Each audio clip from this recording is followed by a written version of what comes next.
குறுகிய காலத்திலே கூட்டப்பட்ட இந்த பொதுக்குழு குறுகிய காலத்திற்கு குறுகிய காலத்தில்தான் நிர்வாகிகள் எல்லாம் நியமனம் செய்து இந்த பொதுக்குழு இப்பொழுது மிக சிறப்பாக ஆயிரக்கணக்கானோர் தமிழ்நாடு முழுவதிலிருந்து இங்கே கலந்து கொண்டு வெற்றிகரமாக நடைபெற்று கொண்டிருக்கின்ற இந்த பொதுக்குழு 31 தீர்மானங்களை நிறைவேற்றியிருக்கின்றோம்.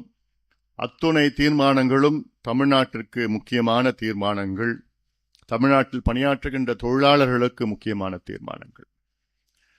ஒரு நாடு முன்னேற வேண்டுமென்றால் அதற்கு கட்டுமானங்கள் தேவை.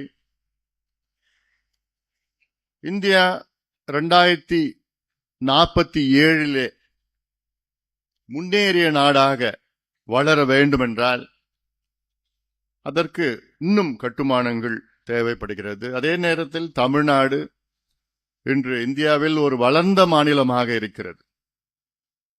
அதற்கும் முக்கியமானது உற்பத்தி துறை, சேவை துறை, வேளாண் துறை. இதில் அரசு துறை, தனியார் துறை சேர்ந்ததுதான்.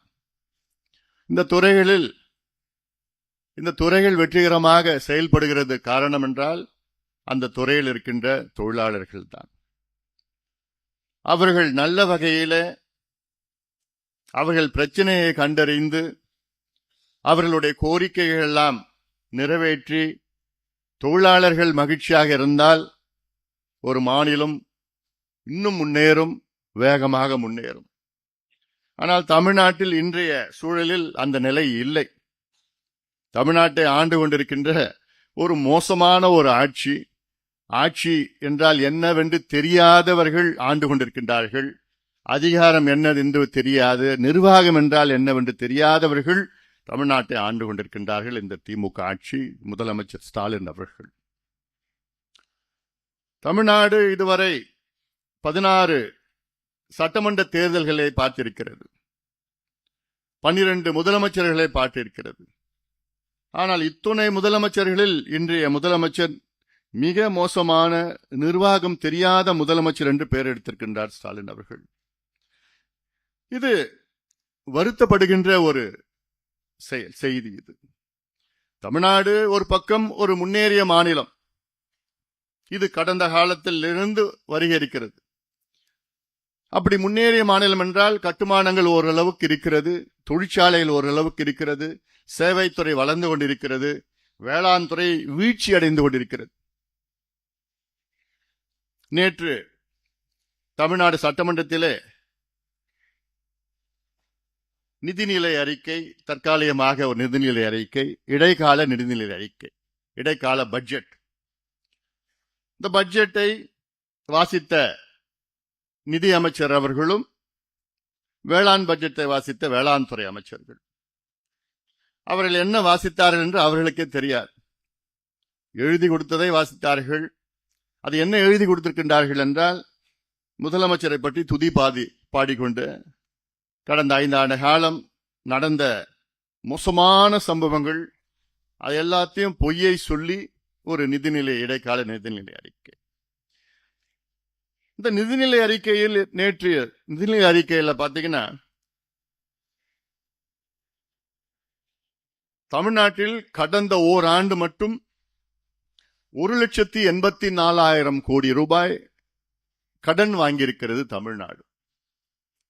ஒரே ஆண்டிலே 1,84,000 கோடி கடன் ஓராண்டில். இன்னும் சொல்ல போனா,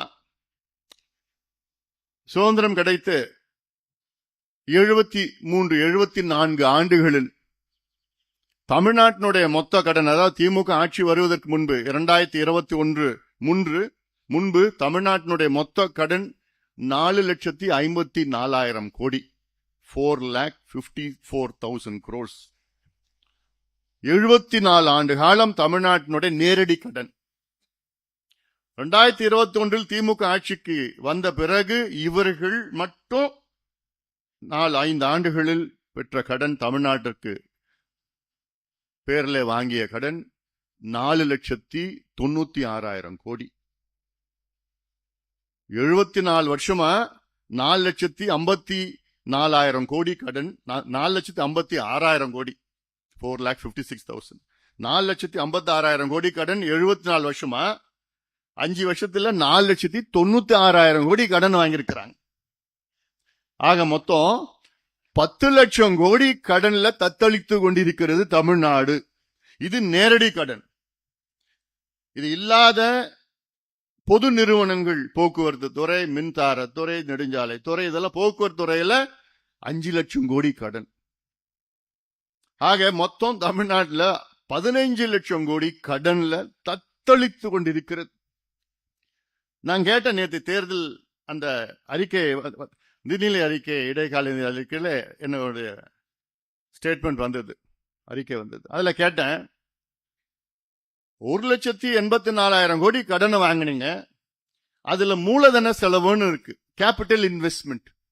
அதாவது மூலதன செலவுனா என்னன்னா, ஒரு கட்டுமானத்தை உருவாக்குவது.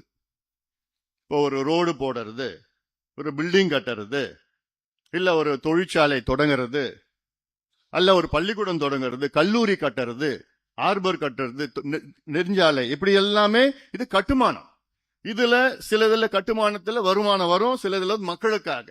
கல்லூரி, பள்ளிக்கூடம் எல்லாமே மக்கள் பயன்பாட்டுக்காக. இப்படிதான் கேபிட்டல் இன்வெஸ்ட்மெண்ட், மூலதன செலவு. இதுல 1,84,000 கோடியில மூலதன செலவு எவ்வளவுன்னா வெறும் 51,000 கோடி தான். மீதி இருக்கிற கிட்டத்தட்ட 1,70,000, மீதி இருக்கின்ற கிட்டத்தட்ட 1,33,000 கோடி என்ன பண்ணாங்கன்னு தெரியாது. ஆனா அவங்க கேட்டா அதுல கடனை வாங்கி கடனை கட்டுறோம். இதுதான் தமிழ்நாட்டினுடைய முதலமைச்சர் ஸ்டாலினுடைய சூப்பர் நிர்வாகம், நிர்வாக திறமை இதுதான். கடனை வாங்கி கடனை கட்டுறது தான் விடிய ஆட்சி. இது எவ்வளவு திறமையானவர்கள் இவர்கள். 1,86,000 ரூபாய் 51 தான் மூலதன செலவு, 55 கடனுக்கு கடனை கட்டணும். மீதி இருக்கிற கிட்டத்தட்ட 77,000 கோடி என்ன பண்ணாங்கன்னு நமக்கு தெரியல. எதுக்கியா கடனை வாங்குறீ? இப்போ ஒரு வீடு வாங்கினா, ஒரு வீடு ஒருத்தர் கட்டுறாரு, சரி கடனை வாங்கி வீடு கட்டுறாரு, தப்பு கிடையாது. ஆனா அந்த வீட்டுல வாழறதுக்கு கடன் வாங்குறது, அந்த வீட்டுல கரண்ட் பில் கட்டுறது, கடன் வாங்கி கரண்ட் பில் கட்டுறது, அந்த வீட்டுல தண்ணி பில் கட்டணும்னா கடனை வாங்கி தண்ணி பில்லு கட்டுறது, மளிகை சாமான் வாங்கினா கடனை வாங்கி மளிகை சாமான் வாங்கறது, கடனை வாங்கி பால் வாங்கறது, கடனை வாங்கி துணி வாங்கறது. இப்படி செய்ய முடியுமா? முடியாது, சாத்தியம் கிடையாது. ஆனா அதைத்தான் தமிழ்நாடு அரசு செய்து கொண்டிருக்கிறது. இதைத்தான் மக்கள் அதை தெரியப்படுத்த வேண்டும். ஒரு ஆட்சி மாற்றம் வர வேண்டும், குறிப்பாக உங்கள் மூலமாக வர வேண்டும். என் பாட்டாளி சொந்தங்கள், நீங்கள் உங்கள் மூலமாக உறுதியாக நீங்கள் ஆட்சி மாற்றம் வரும். நம் கட்சி தொடங்குவதற்கு முன்பாக பேரவை தொடங்கியிருக்கிறது. நீங்கள் ஒவ்வொருவரும் விவரமானவர்கள், தெளிவானவர்கள், சிந்தனை உள்ளவர்கள். நீங்க சொன்னா இன்னும் கேட்கறதுக்கு கிட்டத்தட்ட நூற்றுக்கணக்கில், ஆயிரக்கணக்கானவர்கள் இருக்கின்றார்கள். உங்க கிராமத்துல மட்டும் இல்ல, உங்க தொகுதி, உங்க பகுதியில, உங்க ஊர்ல சொன்னா ஆமாப்பா உங்க தொழிற்சங்கத்தில் இருக்கிறாங்க, விவரமானவங்க. அது மட்டுமல்ல, உங்களை சார்ந்தவர்கள், உங்கள் சக தொழிலாளர்கள், அமைப்புகள் வச்சிருக்கின்ற அவர்களுக்கு நீங்கள் இந்த திமுகவின் அவல நிலையை எடுத்து சொல்ல வேண்டும். இவ்வளோ ஒரு மோசமான ஒரு நிர்வாகம். நான் நேற்று கூட பேசினேன், எவ்வளோ அன்றாடம் போராட்டங்கள் நடைபெற்றுக் கொண்டிருக்கிறது தமிழ்நாட்டில். அன்றாடம் போராட்டங்கள், சத்துணவு ஊழியர்கள் போராட்டம். அவங்க என்ன கேட்டாங்க? 10 லட்சம் பெண்கள் இருக்கிறாங்க, 15 வருஷமா வேலை செய்யறாங்க, 20 வருஷமா வேலை செய்யறாங்க. எவ்வளவுன்னு கேட்டா எங்களுக்கு 7,200 ரூபாய் கிடைக்குது. 7,200 ரூபாய் வச்சுக்கிட்டு குடும்பம் நடத்த முடியுமா? வீட்டு வாடகையை ஏத்திட்டீங்க, வீட்டு வரியை ஏத்திட்டீங்க, தண்ணி வரியை ஏத்திட்டீங்க, சொத்து வரியை ஏத்திட்டீங்க, போக்குவரத்து ஏத்திட்டீங்க, பால் விலையை ஏத்திட்டீங்க, எல்லாமே ஏத்திட்டீங்க. 7,200 ரூபாய் வச்சுக்கிட்டு என்ன பண்ண முடியும்? இதே போன்றுதான் பேசினாங்க. போக்குவரத்துல ஓய்வு பெற்றவர்கள் 30-40 ஆண்டுகள் போக்குவரத்து துறைக்காக அர்ப்பணிப்போடு பணியாற்றிய ஊழியர்கள் ஓய்வு பெற்ற பிறகு அதுல எப்படியோ ஒரு 30 லட்சம் 40 லட்சம் வந்தா என் பொண்ணு பையனுக்கு கல்யாணம் பண்ண, பொண்ணு படிப்பு வரணும், ஏதாவது ஒண்ணு. ஆனா ஒரு பைசா கூட இன்னைக்கு கொடுக்க முடியாத ஒரு சூழல்ல ஒரு அரசாங்கம், துப்பு கெட்ட ஒரு அரசாங்கம் நடக்குதுன்னா அது திமுக அரசாங்கம் தான். அவ்வளோ வாக்குறுதிகள் கொடுத்தார்கள் 5 ஆண்டுகளுக்கு முன்பு. அவ்வளோ வாக்குறுதிகள், 505 வாக்குறுதிகள் சும்மா அள்ளி வீசு. நமக்கு என்ன, தமிழ்நாடு மக்கள் ஏதாவது சொன்னா ஏமாந்துருவாங்க அப்படின்னு அந்த எண்ணத்துலதான் ஸ்டாலின் அவர்கள் 5 ஆண்டுகளுக்கு முன்பு 505 வாக்குறுதிகள், அதுல இன்னைக்கு வரைக்கும் பாத்தீங்கன்னா வெறும் 66 தான் முழுமையாக நிறைவேற்றிருக்கின்றார்கள். 13% வாக்குறுதிகள், வெறும் 66.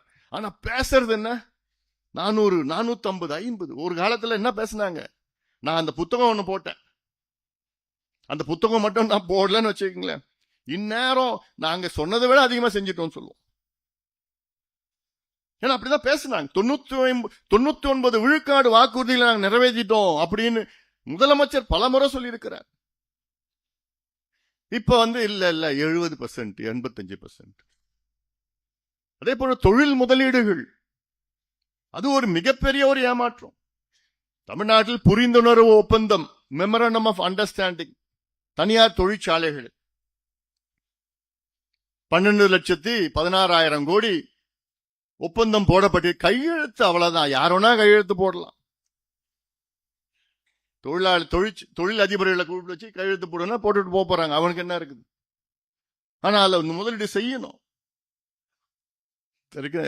1 லட்சம் கோடி தான் முதலீடு நடந்திருக்கு தமிழ்நாட்டில். இதுக்கு ஒரு புத்தகம் நான் போட்டேன். நான் இந்த புத்தகம் போட்ட உடனே, ஏன்னா அதுக்கு முன்பு 90%, 95% வந்துடுச்சுன்னு சொன்னாங்க. நான் புத்தகம் போட்டு வெளியிட்ட பிறகுதான் தொழில் அமைச்சர் இல்ல அவ்வளவுலாம் 23% தான் முதலீடு வந்திருக்குன்னு. அந்த 23% தான் போய் வெறும் 9% தான் வந்திருக்கு. இப்படி ஆக்கப்பூர்வமான அரசியல் நாம் செய்து கொண்டிருக்கின்றோம். பாட்டாளி மக்கள் கட்சி மட்டும்தான் இன்னைக்கு தமிழ்நாட்டில் ஆக்கப்பூர்வமான அரசியல் அன்றாடம். என்னுடைய அறிக்கைகள்லாம் வந்துட்டு இருக்கு. இது எல்லாம் நீங்க எல்லாத்துக்கும் பகிர்ந்து கொள்ளுங்கள், ஷேர் பண்ணுங்க. ஏன்னா உங்க கூட வேலை செய்யறது எல்லாமே சக தோழர்களோ, உங்க அமைப்புல இருக்கிறவங்க எல்லாமே பல சமுதாயம், பல கட்சியை சார்ந்தவர்கள், பல மதத்தை, இனத்தை, மொழியை சார்ந்தவர்கள். அவங்களுக்கு நம்ம செய்தி போனோம். நமக்குள்ளே இந்த செய்தி வந்து ஒன்னும் பிரயோஜனம் இல்லை. அதனாலதான் உங்களுடைய பங்களிப்பு இந்த தேர்தலில் மிக முக்கியம். ஏன்னா நீங்க பணியாற்றுகின்ற பகுதி எல்லா சமுதாயம், எல்லா கட்சியும், எல்லா மதத்தை சார்ந்தவர்கள், பல கட்ட அமைப்புகள் இருப்பார்கள்.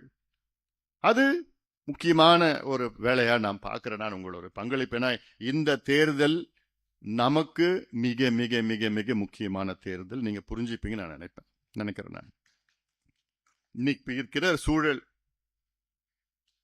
இப்ப இருக்கிற நம் கட்சியுடைய சூழல், நம் கட்சிக்குள்ள குழப்பங்கள், இதெல்லாம் இந்த தேர்தல் மிக முக்கியமானது. அதுக்குள்ள நான் இன்னும் போக விரும்பல. நான் இப்போ நீங்க புரிஞ்சுப்பீங்க நான் நினைக்கிறேன். நான் எந்த நிலையில இன்னைக்கு நம்ம கட்சி நடத்திட்டு இருக்கிறோம், எதற்காக இந்த முடிவை நம்ம எடுத்திருக்கிறோம், என் மனசுல நிறைய இருக்கு. ஆனாலும் அதை நீங்கள் புரிந்து கொண்டு நாம் அடுத்த கட்டத்துக்கு நாம் செல்ல வேண்டும். பாட்டாளி மக்கள் கட்சி இந்த தேர்தலில் மிகப்பெரிய வெற்றி, பாட்டாளி கட்சி இருக்கின்ற கூட்டணி மிகப்பெரிய வெற்றி. அனைத்து இந்திய அண்ணா திராவிட முன்னேற்ற கழகம் தலைமையிலான கூட்டணியில் நாம் இருக்கின்றோம். நம் கூட்டணி மிகப்பெரிய வெற்றி பெற வேண்டும். அதற்கு அர்ப்பணிப்போடு நீங்கள் பணியாற்ற வேண்டும். என்னை கூப்பிடல, என்னை அழைக்கல, எனக்கு சொல்லல, எனக்கு தகவல் சொல்லல, அதெல்லாம் எந்த குறையும் கேட்கக்கூடாது. கூப்பிட்டு தான் நான் போயிருப்பேன். இது நம்ம கட்சி, நம்ம அமைப்பு, இது உங்களுக்கு தான். உங்க வீட்டுல உங்களை கூப்பிடணும்னு என்ன இருக்கா என்ன? நீங்க தான் மற்றவங்களை கூப்பிடணும். இது நம்ம குடும்பம். அது நீங்க அங்க இருக்கின்ற பகுதியில் நீங்கள் தலைமை ஏற்று நடத்துங்கள். எல்லாமே நீங்க தலைவர்கள், நீங்க திறமசாலிகள், விவரமானவர்கள், நீங்க எல்லாமே நீங்க விவரமானவர்கள். நீங்க எடுத்து நடத்துங்க. உங்க பின்னால கட்சி வரும், கூப்பிட்டா வருவாங்க, எல்லாம் வருவாங்க. வாங்க ஆமாப்பா, அவங்க தொழிற்சங்கத்துல இருக்கிறாங்கப்பா, எல்லாம் தெரிஞ்சவங்க. அதனால இது இந்த தேர்தல் நமக்கு மிக முக்கியமான இந்த தேர்தல் நாம் வெற்றி பெற்றாக வேண்டும். அடுத்தது இந்த தேர்தல் தமிழ்நாட்டை காப்பாற்றணும். இது எல்லாருடைய பணி, இது முக்கியமான பணி. தமிழ்நாட்டை காப்பாற்றணும். இந்த கொள்ளக்காரன் கூட்டத்தில இருந்து தமிழ்நாட்டை காப்பாற்றணும். இந்த கஞ்சா வைக்கிற கூட்டத்தில இருந்து தமிழ்நாட்டை காப்பாற்றணும். இந்த தலைமுறையை அழித்து கொண்டிருக்கின்ற இந்த திமுகவிடமிருந்து தமிழ்நாட்டை காப்பாற்றணும். கொள்ளடிச்சிருக்கிறாங்க திமுக காரங்க. வேற எதுவும் தெரியல அவங்களுக்கு, நிர்வாகம் தெரியல. ஒரு திறமை பாருங்க, கடனை வாங்கி கடனை கட்டுறது, கடனை வாங்கி வட்டி கட்டுறது. 6 லட்சம் கோடி கொள்ளடிச்சிருக்கிறாங்க. 6 லட்சம் கோடி கொள்ளை. டாஸ்மார்க் சொன்னாங்க, பாட்டாளி மக்கள் கட்சியுடைய கொள்கை மது விலக்கு, பூரண மது விலக்கு தமிழ்நாட்டில் அமையணும். அது மாற்று கருத்து கிடையாது. அதுவரை டாஸ்மாக் ஊழியர்கள் சுயமரியாதையுடன் அவர்கள் வாழ வேண்டும், அவர்கள் பணியாற்ற வேண்டும். அவர்களுடைய என்னென்ன பிரச்சனைகள், அவர் கோரிக்கைகள் நிறைவேற்ற வேண்டும். அவர்களும் அரசு ஊழியர்கள் தான். டாஸ்மார்க் தமிழ்நாட்டில் பூரண மது விலக்கு வந்த பிறகு இங்கே டாஸ்மார்க்கில் பணியாற்றுகின்ற பணியாளர்கள் வேறு துறைக்கு மாற்றப்படுவார்கள். அதுவரை அவர்கள் ஒரு கோரிக்கை அரசு நிறைவேற்ற வேண்டும். டாஸ்மார்க்ல மட்டும் திமுக அரசு டாஸ்மார்க்ல மட்டும் 1,82,000 கோடி ஊழல் செஞ்சிருக்கிறாங்க. இந்த 5 ஆண்டு காலத்தில் 1,82,000 கோடி. அதுல வரி 50% தான் கணக்குல வரும், 50% கணக்குல வராது. இது இல்லாம பாரு, அது இது என்னென்னமோ கணக்கு. 10 ரூபா பாலாஜி,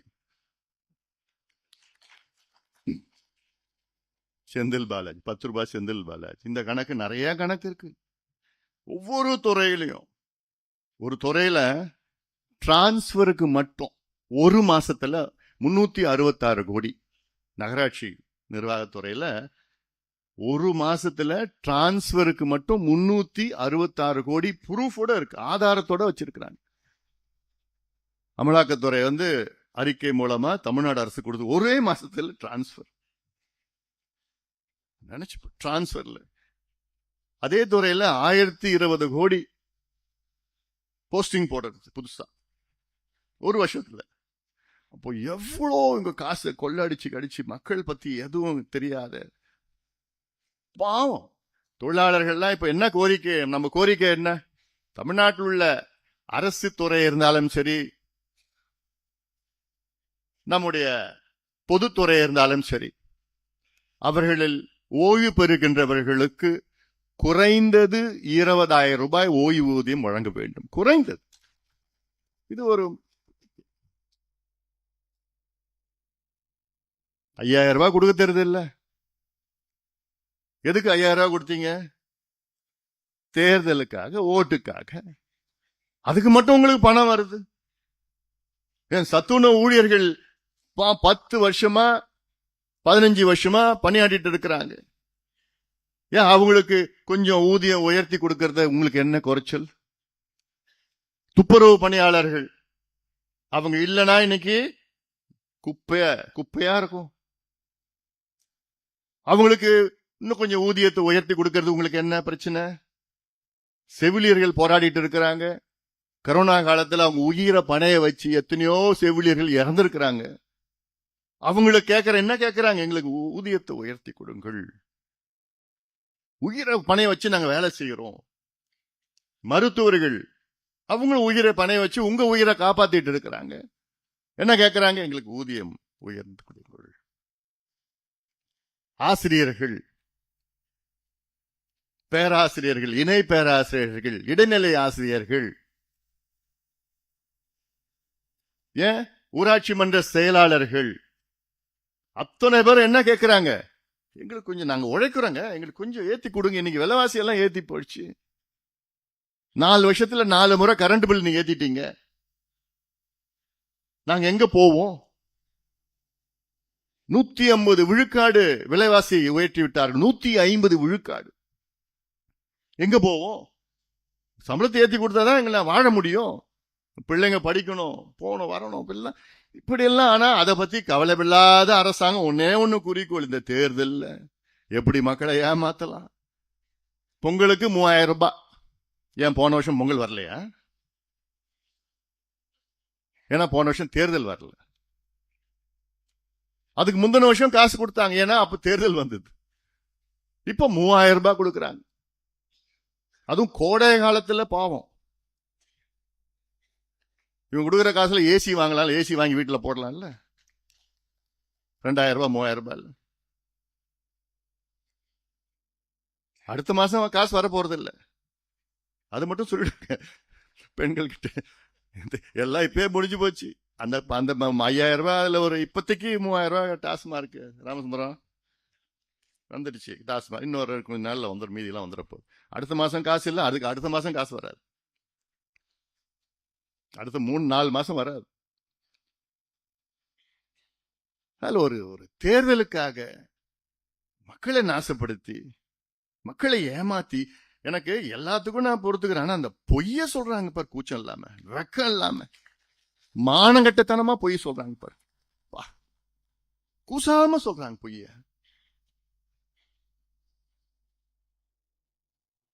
தமிழ்நாட்டு அரசினுடைய, திமுக அரசினுடைய மிகப்பெரிய தோல்வியை நாம் பார்க்கறது குக்கிராமங்கள்ல போதைப் பொருட்கள். குக்கிராமங்கள்ல போதைப் பொருட்கள். முன்னாடிலாம் பார்த்தா நகரத்துல, சென்னை பகுதியில தான் அங்கங்க ஏதோ ஒண்ணு கஞ்சா, இந்த போதை பொருள், அதெல்லாம். கஞ்சா மட்டும் போதை இல்ல, அதோட மோசமான கொடிய போதைப் பொருட்கள் தமிழ்நாட்டுல குக்கிராமங்கள்ல கிடைக்குது.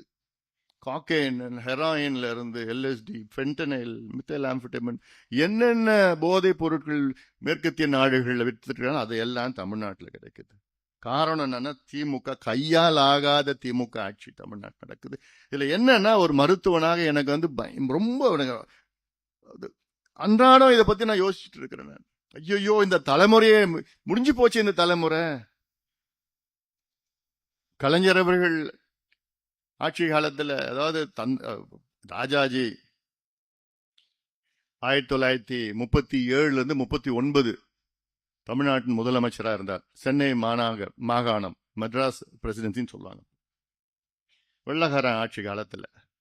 அப்போ அவருடைய சொந்த ஊர் சேலம் மாவட்டம். அப்ப சேலம் மாவட்டத்துல இந்தியாவிலே முதல் மது விலக்கு கொண்டு வந்த மாவட்டம் சேலம் மாவட்டம். அது கொண்டு வந்தவர் ராஜாஜி, தமிழ்நாட்டில் தான் கொண்டு வந்தார். அப்போ அதன் பிறகு ஓமுந்தூரார் 49 அவரது பூரண மது விலக்கு தமிழ்நாட்டில் கொண்டு வந்து, அது பிறகு அப்புறம் காமராஜ்லாம் இருந்தாங்க, எல்லாமே வந்தாங்க. அப்புறம் பக்தவச்செல்லாம் வந்தாங்க. அண்ணாவும் 67 வந்தார், 69 வரைக்கும் அண்ணா இருந்தார். அந்த 2 ஆண்டு காலத்துல சொன்னார்ல, மது வருகின்ற வருமானம், ஒரு குஷ்ரோகி கையில் வெண்ணெய் போன்றதெல்லாம் அதெல்லாம் சொன்னோம். ஆனா கலைஞர் அவர்கள் மறுபடியும் 69 ஆட்சிக்கு வந்தார். 71 தேர்தலில் வெற்றி பெற்றாரு. அதன் பிறகு சரி ஜெயிச்சிட்டோம், மறுபடியும் சாராய கடை திறந்துடலாம், கள்ளு கடை திறந்துடலாம்னு சொல்லிட்டு ராஜாஜி அவர்களுக்கு கோபாலபுரம் ராத்திரியில் மழையிலெல்லாம் போய் பார்த்த கதையெல்லாம் உங்களுக்குலாம் தெரியும். வேண்டாம், நாசப்படுத்திடாதீங்கன்னு சொல்லியும் கேட்டு கலைஞர் அவர்கள் 71 மதுக்கடை மறுபடியும் திறந்தார். திறந்து 3 தலைமுறைகளை இன்னைக்கு வரைக்கும் நாசப்படுத்திட்டாங்க. 3 தலைமுறைகள், சாதாரண பாவம் கிடையாது. 3 தலைமுறைகள். அவர் பிள்ளை இப்போ மு.க. ஸ்டாலின் அவர்கள் அவரை மிஞ்சிட்டார், அவங்க அப்பாவை மிஞ்சி. இப்போ ஒரு தலைமுறை முழுசா ட்ரக்ஸ், போதைப் பொருட்கள். ஒரு தலைமுறை மதுவுல கூட மீட்டு எடுத்துடலாம் ஏதாவது, ஆனா போதை உள்ள போனாங்கன்னா மீட்டு எடுக்கிறதுக்கு வாய்ப்பு கிடையாது. அவ்வளோ மோசமான மனித மிருகங்களாக மாறுகின்ற ஒரு சூழல் நீங்க பார்த்துருப்பீங்க. பள்ளிக்கூடத்துல போய் வாத்தியாரம் மிரட்டுறாங்க, பஸ்ஸில் போய் மிரட்டுறான், கார்ல எங்க போனாலும், ரோட்ல பைக்ல போய் அவன் அடிக்கிறது அவனுக்கு என்ன செய்யறான்னு அவனுக்கு தெரியல.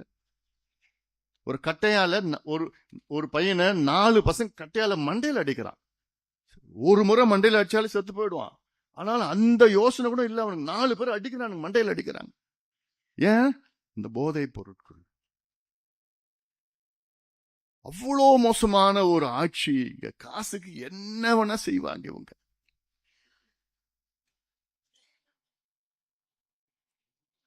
அதுதான் நான் சொல்றேன். இப்ப கூட இப்ப தமிழ்நாட்டினுடைய உற்பத்தி இருக்கு, உற்பத்தி துறை, சேவைத்துறை, வேளாண் துறை, 3 துறைகள் தான் மெயின் முக்கியமானது.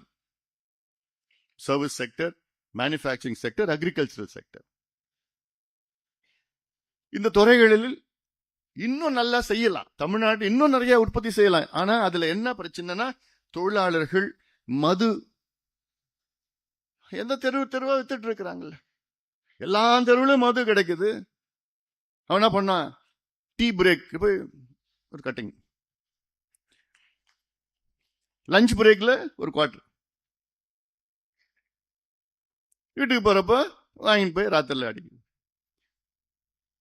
இதனால தமிழ்நாட்டினுடைய வளர்ச்சிக்கு மிகப்பெரிய ஒரு பாதகம் தான் அது.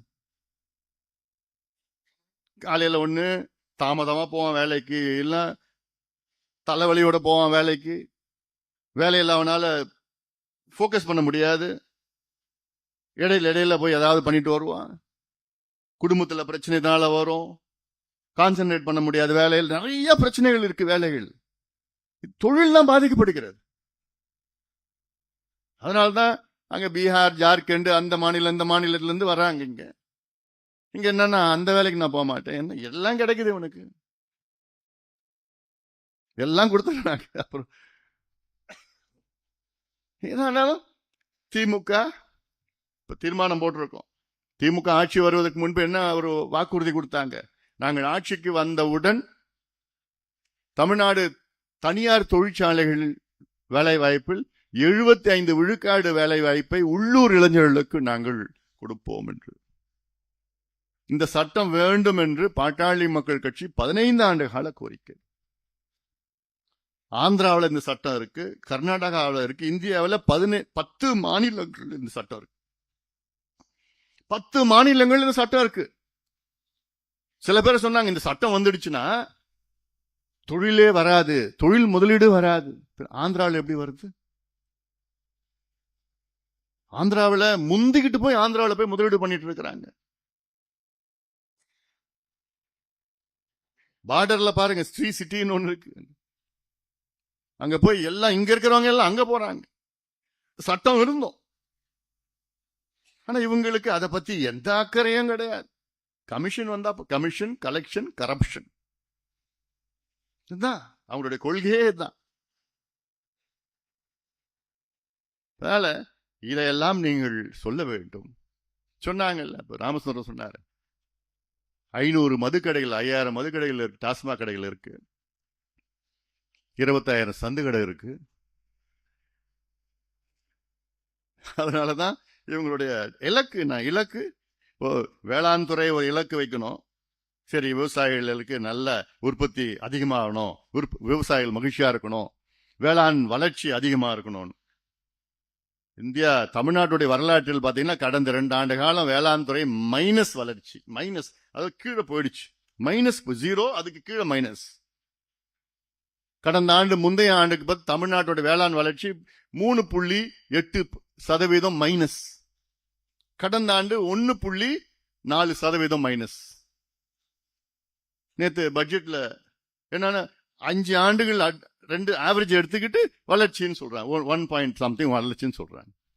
பொய்னா இவங்கள மாதிரி ஒரு பொய்ய சொல்லி யாரால பண்ண முடியும்? டாஸ்மார்க் 5000 கடையில 500 கடையை பேருக்கு மூடிட்டு இன்னைக்கு மணமகிழ் மன்றங்கள். மணமகிழ் மன்றம்னா என்ன? கிளப். அது FSL1, FSL2, FSL3. குடிக்கிறது மட்டும் இல்ல, என்ன வேணா பண்ணு, சூதாடு, என்ன வேணா பண்ணு, எனக்கு காசு. அதுல 1500 கோடி ரூபாய் லஞ்சம், ஊழல் உங்களுக்கு. அப்போ இந்த பக்கம் ஆனா பேருக்குன்னு டாஸ்மார்க் நாங்க இது பண்ணுவோம். இவங்க திமுக அரசு மதுவை விற்கிறது இல்ல, மதுவை திணிக்கிறார்கள், திணிக்கிறார்கள். இதெல்லாம் ஒரு பாடம். ஏன்னா இது கலாச்சாரம், மது கலாச்சாரம், போதை பொருட்கள் கலாச்சாரம், இது ரெண்டுத்தையும் அகற்ற வேண்டும். அகற்றினால்தான் உங்கள் பிள்ளைகள், பேரப்பிள்ளைகள், வருங்கால சந்ததியினர்கள், தலைமுறைகள் தமிழ்நாடு நல்லா இருக்கு. இல்லைன்னா தமிழ்நாட்டுல நாளைக்கு வேலை செய்யறதுக்கு யாருமே இருக்க மாட்டாங்க. இன்னைக்கே இல்ல, நாளைக்கு சுத்தம். எந்த வேலைக்கும் யாரும் இருக்க மாட்டாங்க. இந்த இந்த தொழிற்சாலைகள் இந்த வேலை தொழிலாளர்கள் மட்டும் கிடையாது, சேவைத்துறை இருக்கு, சர்வீஸ் செக்டர், அதுலயும் யாரும் இருக்க மாட்டாங்க வேலை செய்யறதுக்கு. அந்த ஐடி, இடி, ஹாஸ்பிட்டாலிட்டி, ஹாட்லாம் யாரும் இருக்க மாட்டாங்க. அதனால இதெல்லாம் சொல்லுங்கள். நான் சொல்லியிருக்கலாம் 6 லட்சம் கோடி ஊழல். இதுல அதிகமா ஊழல்னா நம்முடைய எத்திராஜுலு வஜ்ரவேலு அவர் துறையில தான். யாரு? ஏவா வேலு. இந்த தேர்தலில் நீங்கெல்லாம் காமிக்கணும். ஏன்னா நம்ம மக்களை பார்த்தா அந்த அளவுக்கு பிடிக்கல, அவ்வளோ வன்மமா பாக்குறாப்புல. சமுதாயம் உழைக்கின்ற சமுதாயம், ஆனா இந்த சமுதாயம் இழிவா பேசுறது, அலட்சியமா பண்ணுறது, அவ்வளோ கொள்ள அடிச்சுக்கிட்டு. எல்லாம் 2 மாசம் தான், 2 மாசத்துல எல்லாம் கம்பி என்ன போறானுங்க, எல்லாம் எடுத்து வச்சிருக்கிறோம். கேரளாவில் இகேகேன்னு ஒரு நிறுவனம், அந்த நிறுவனம் தான் தமிழ்நாட்டில் எல்லாம் எங்க வேலை எடுத்தாலும் அந்த இகேகே நிறுவனம் யாருன்னா இவருடைய தெரிஞ்ச நிறுவனம். தமிழ்நாட்டில் இங்க பாபுஜின்னு ஒரு நிறுவனம் இருக்கு. இது யாருன்னா ஏவாவேலுடைய கூட இருக்கிறவங்களுக்கு நெருக்கமான நிறுவனம்.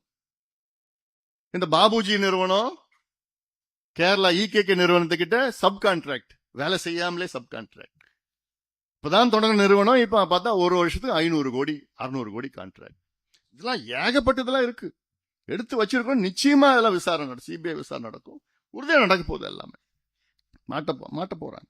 ஏன்னா இவங்க எல்லாம் இதுல கொள்ளடிச்சுக்கிட்டு ஏதோ தேர்தல் நேரத்தில் காசு கொடுத்து ஜெயிச்சிடலாம். இவருக்கு வந்து 47 தொகுதிகள் பொறுப்பான், 47 சட்டமன்ற தொகுதி பொறுப்பான் ஏவா வேலுக்கு, எல்லாம் நம்ம பகுதியில். இந்த மாதிரி கொள்ளடிச்சு பாபுஜி நிறுவனம், இகேகே நிறுவனம், அந்த ஆந்திரா நிறுவனம், இந்த நிறுவனம் வச்சுக்கிட்டு இவங்க எல்லாம் கொள்ளடிச்சு கான்ட்ராக்ட் வச்சுக்கிட்டு. இவனை கேட்கிறேன், அதாவது இந்த வரைக்கும் இந்தியா தமிழ்நாட்டு வரலாற்றுல அடுத்த ஆண்டு பட்ஜெட்டை பணத்தை எடுத்தது இந்த ஆண்டுக்கு பயன்படுத்துறாங்களாம். நீ இருக்க மாட்டியா அடுத்த ஆண்டு பட்ஜெட்ல? நாங்க தான் இருக்க போறோம். 2000 கோடி வந்து அடுத்த ஆண்டு பட்ஜெட்ல இருந்து இப்ப அப்ரோப்ரியேட் பண்ணி இந்த ஆண்டு பட்ஜெட்டுக்கு பயன்படுத்துறாங்களாம். இந்த ஆண்டு கிழிச்சிட்டாங்க இவங்க.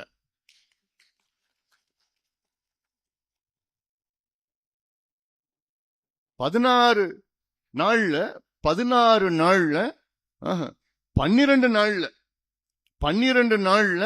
16,000 கோடிக்கு ஒப்பந்தம் போட்டிருக்கிறாங்க. 12 நாள்ல 16,000 கோடிக்கு 4,385 ஒப்பந்தங்கள். எவ்வளவு கடைசி காலம் எவ்வளோ அடிச்சுட்டு போயிடலாம், கொள்ளடிச்சிடலாம் அப்படின்னு நினைச்சிட்டு இருக்கிறாங்க எல்லாம். அதனால இதெல்லாம், இந்த செய்திகள்லாம் சொல்லுங்க, மக்கள்கிட்ட சொல்லுங்க, ஒரு மாற்றத்தை கொண்டு வரணும். மீண்டும் சொல்றேன், நீங்க இந்த தேர்தலில் மிகப்பெரிய ஒரு பங்களிப்பு, உங்கள் பங்களிப்பு நான் எதிர்பார்க்கின்றேன், உணர்வுபூர்வமான எதிர்பார்க்கின்றேன்.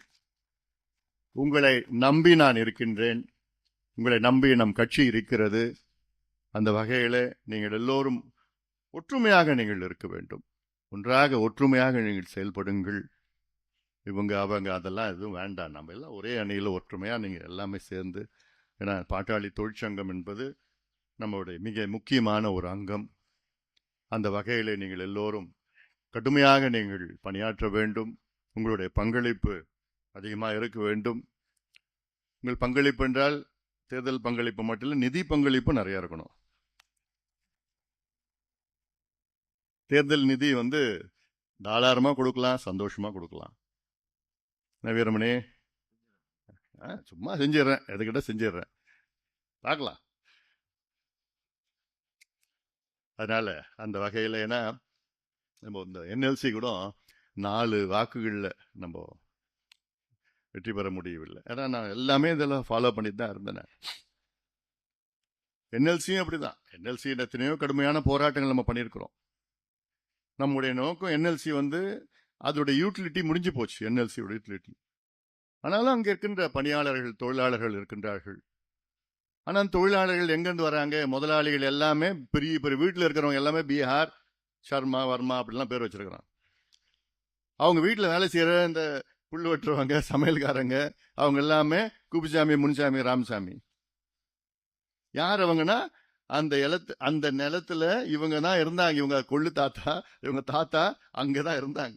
அவங்கள விரட்டி அடிச்சுக்கிட்டு இப்ப அங்க போய் புல் வெட்டுறதும் பாத்திரம் கழுவுறதும் அவங்களுக்கு கூலியா வேலை செஞ்சுட்டு இருக்கிறாங்க. அவ்வளவுதான்.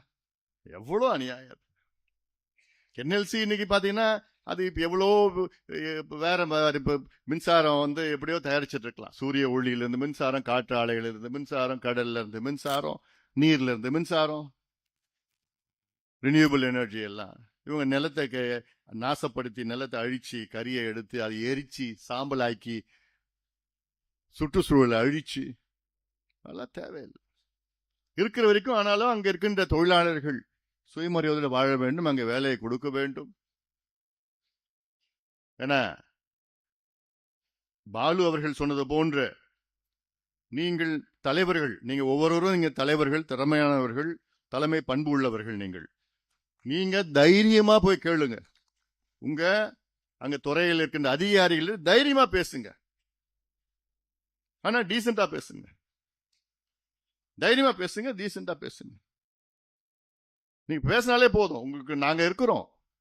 உங்களுக்கு ஏதாவது ஒரு பிரச்சனை இந்த அன்புமணி ராமதாஸ் என்னைக்குமே இருப்பான். உங்களுக்கு பாலு அவர்கள் சொன்னார்ல, சட்ட ரீதியில் உங்களுக்கு என்ன ஒரு போட்டாலே உங்களுக்கு என்னென்ன அறிக்கைகள் வேணும் எல்லாம் உங்களுக்கு வர அறிக்கைகள் நீங்க கொடுத்த இன்புட்ஸ் தான். தினம் அறிக்கைகள் வந்துட்டு இருக்குன்னா அதுல ஒரு சில நாள் 2-3 அறிக்கைகள் கூட வருது. நீங்க கொடுக்குற இன்புட்ஸ் தான் எல்லாமே. அறிக்கைகள் எல்லாமே நீங்க உங்களுக்காக செய்யறது தான். உங்க பகுதியில் சார்ந்த பிரச்சனைகள் எல்லாமே இருக்குதா இல்லை. அதனால போக்குவரத்து துறையா இருந்தாலும் சரி, மின்சாரத்துறையா இருந்தாலும் சரி. மின்சாரத்துறை பார்த்தீங்கன்னா 1,45,000 கோடி ரூபாய் கூடுதல் வருமானம் இந்த 4 ஆண்டு காலத்துல மின்சாரத்துறைக்கு வந்திருக்குது. 1,45,000. ஆனாலும் என்ன நட்டத்தில் ஓடிட்டு இருக்குது. ஏன்? Corruption, collection, commission. மின்சாரம் எங்க இருந்து வாங்குறாங்க? தனியார்கிட்ட இருந்து வாங்குறாங்க. தமிழ்நாட்டுடைய மின் தேவைகள் பார்த்தீங்கன்னா 18,000 மெகாவாட். மின் உற்பத்தி 36,000 மெகாவாட் தனியார் அரசு துறையில். தேவைகளோட உற்பத்தி 2 மடங்கு அதிகம். ஆனாலும் இவங்க என்ன பண்றாங்க? யார்கிட்ட இருந்து அதிகமா வாங்குற?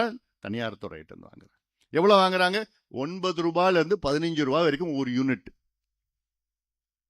அதே மின்சாரம் அரசு துறையில உற்பத்தி செய்யறது எவ்வளவு தெரியுமா? 3 ரூபாய். 3 ரூபாயில உற்பத்தி செய்கின்ற மின்சாரத்தை இவங்க தனியார் துறையில 9 ரூபாயில இருந்து 15 ரூபாய் வரைக்கும் ஒரு யூனிட் வாங்கி அதுல எவ்வளவு இவங்களுக்கு கமிஷன் வருது? பாதி வரும். அதுக்காக தான், அதனாலதான் நஷ்டத்துல ஓடிட்டு இருக்குது.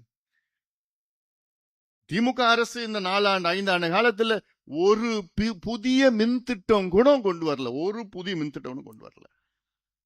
ஏன்? லஞ்சம். 4 ஆண்டு காலத்துல 4 முறை மின்சார கட்டணத்தை உயர்த்திய பிறகும் 1,45,000 கோடி லாபம் இல்ல, கூடுதல் வருமானம் வந்த பிறகும் நட்டத்தில் ஓடிட்டு இருக்கு. போக்குவரத்து துறையும் அவ்வளவுதான். அவங்களுக்கு வேண்டியது காசு. சென்னையில பாத்தீங்கன்னா எல்லாம் பழைய பஸ். திடீர்னு பார்த்தா பஸ்ல இருந்து உட்காந்துட்டு இருப்பான், திடீர்னு காணாம போயிடும். எங்கடா பின்னாடி தேர்னா கீழே ரோட்ல படுத்துட்டு. அன்னைக்கு பார்த்தா கண்டக்டர் காணோம். இதுதான் தமிழ்நாட்டுடைய நிலை. வெக்கக்கேடு. ஒவ்வொரு துறையும் இப்படிதான் இருக்கு. அதனால இதெல்லாம் நீங்கள் மனசில் வைத்து இந்த செய்திகள்லாம் எல்லாத்துக்கும் சொல்லுங்க, பகிர்ந்து கொள்ளுங்கள். ஒரு மாற்றம், அவசியமான மாற்றம், அரசியல் மாற்றம் தமிழ்நாட்டுக்கு வர வேண்டும். இந்த மோசமான திமுக ஆட்சியை தூக்கி எறிய வேண்டும். மறுபடியும் சொல்றேன், நம்ம கட்சிக்குள்ள இருக்கின்ற குழப்பங்களுக்கு காரணமே இந்த மோசமான திமுக தான்.